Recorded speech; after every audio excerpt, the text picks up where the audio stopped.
اپنی نظر اور شرمگاہ کی حفاظت کریں۔ اس دور کا سب سے بڑا فتنہ یہ ہے کہ نگاہیں پاک نہیں رہی، نگاہیں غلیظ اور گندی ہو گئی، شرمگاہوں میں وہ تقدس نہیں رہا ہے۔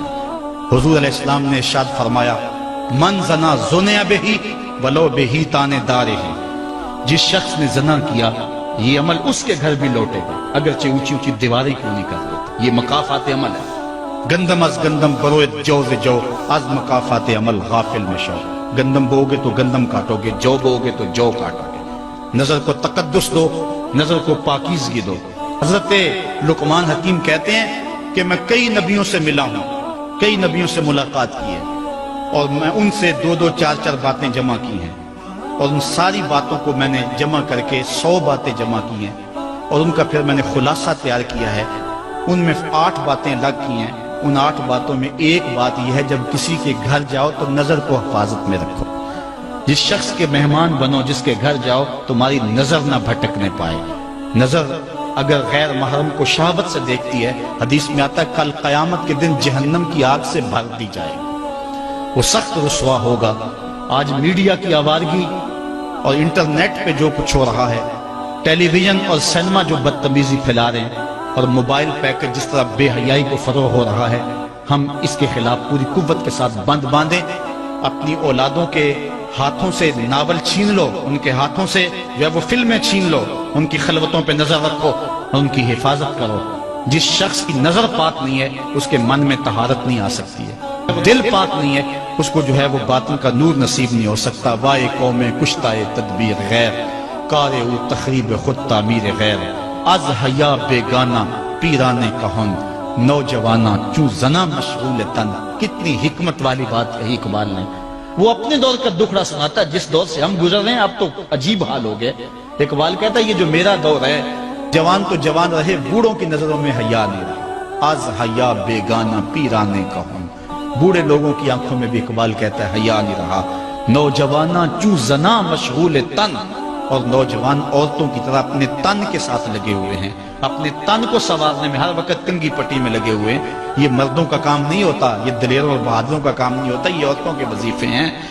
در دل شاں آرزوہا بے ثبات، مردہ زائن از بطون امہات۔ ان کے دلوں میں آرزویں کوئی اور ہی ہیں، اور ماؤں کے پیٹوں سے مردہ جنم لے رہے ہیں۔ دخترانے او بزلف خود اسیر، شوخ چشموں خود نماؤ خود دگیر۔ اور قوم کی بیٹیاں اپنی زلف کی خود قیدی ہو چکی ہیں، اور ہر وقت جو ہے وہ اپنے آپ کو آئینے میں دیکھتی رہتی ہیں۔ ساختہ پرداختہ دل باختہ، ابروان مثل دو تیغ آختہ۔ وہ جو گھر کی رونق تھی، جو آبرو اور حیا کا دوسرا نام تھا، آج وہ دل پھینک قسم کی ہو گئی ہے۔ آہ قوم میں دل سے حق پرداختہ، مرد و مرگ خیش را نہ شناختہ۔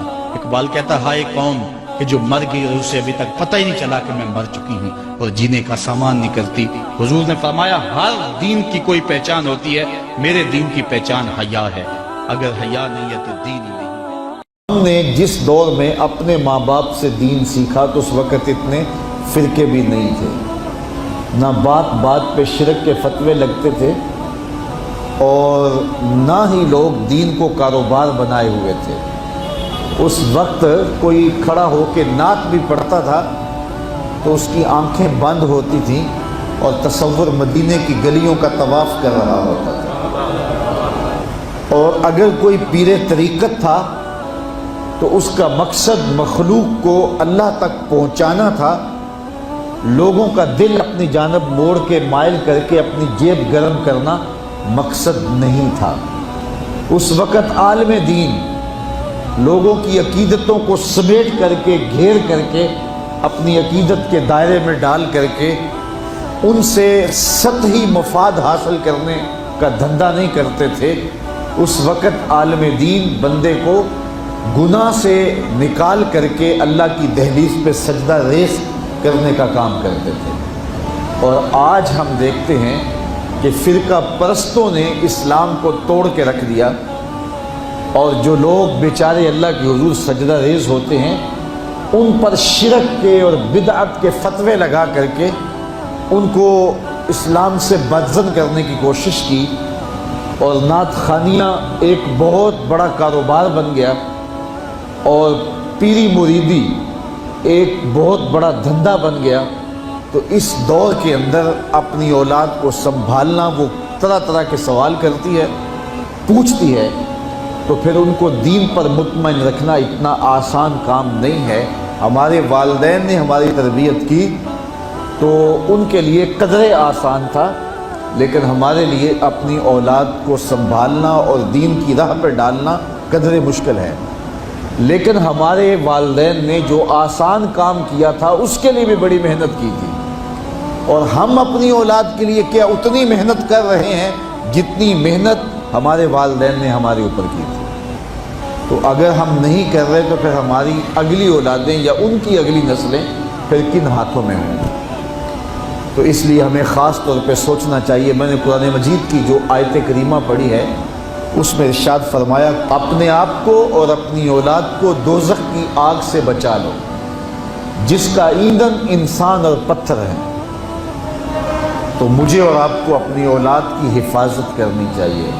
بعض اوقات ہم وطن چھوڑ کے یہاں آتے ہیں اس لیے کہ ہماری اولادوں کا مستقبل ٹھیک ہو جائے۔ ہم خود پردیس کاٹ لیتے ہیں، تنہائیاں کاٹ لیتے ہیں، اذیتوں سے گزر جاتے ہیں، لیکن اولاد راہ مستقیم سے بھٹک جاتی ہے تو ہم نے ان کی دنیا کی زندگی کی تو سنوار دی، لیکن جو حقیقی ابدی اور سرمدی زندگی ہے جو کبھی ختم ہونے والی نہیں ہے تو وہ برباد ہوگی۔ تو ہم نے اپنی اولاد کا بھلا نہیں کیا ہے، اپنی اولاد کا نقصان کیا۔ تو ہمیں چاہیے کہ ہم اپنی اولادوں کی حفاظت کریں، اور اولادوں کی حفاظت کیا ہے؟ ان کے اخلاق اچھے ہوں، ان کا کردار خوبصورت ہو، ان کے دین کی حفاظت ہو، اور وہ ایک صالح، سچے اور کھرے مسلمان کے صورت اپنی زندگی گزارنے کی مشق کریں، اور اس کا عملی نتیجہ ہماری آنکھوں کے سامنے ہو۔ میرے حضور نے ارشاد فرمایا کہ اپنی اولادوں کو 3 چیزیں سکھاؤ۔ پہلی چیز حب نبیکم، اپنی اولاد کو نبی کریم علیہ السلام کا پیار سکھاؤ۔ دوسری چیز وحب اہل بیت ہی، اور حضور کے اہل بیت کا پیار سکھاؤ۔ اور تیسری چیز تلاوت القرآن، انہیں قرآن مجید کی تلاوت کرنا سکھاؤ۔ یہ 3 چیزیں آپ اگر بچپن سے ہی اپنی اولاد کے اندر داخل کر چکے تو پھر آپ کامیاب ہوئے۔ یہ بات ذہن میں رکھیے کہ ہم اس وقت متوجہ ہوتے ہیں